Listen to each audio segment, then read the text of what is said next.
su anche? Su c'è, non c'è nessuno, però c'è una bella cucinetta. Ma io questa casa la conosco bene. Deia? La madrina di mamma. Ah, ok. Quindi ci hai seguito?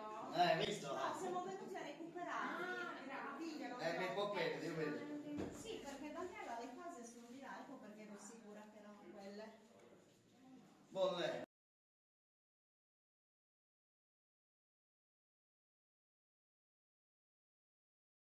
Salve.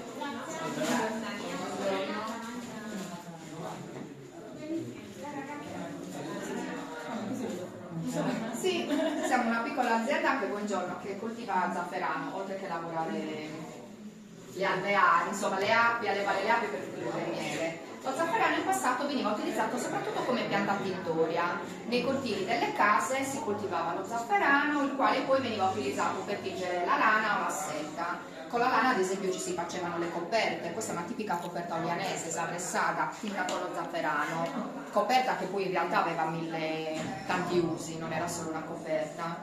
Con la seta invece ad esempio si ricamavano le diverse parti del costume.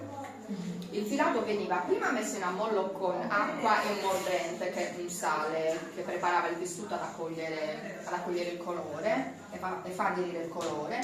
Poi il giorno dopo si spostava il filato in acqua con la pianta tintoria, in questo caso lo zafferano, che qui si lasciamo in 24 ore, poi si faceva asciugare e questo è il risultato.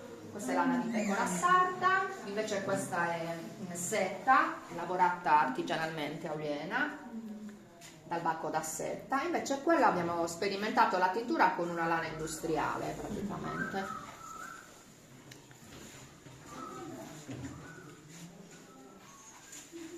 Bellissima. Grazie per la spiegazione.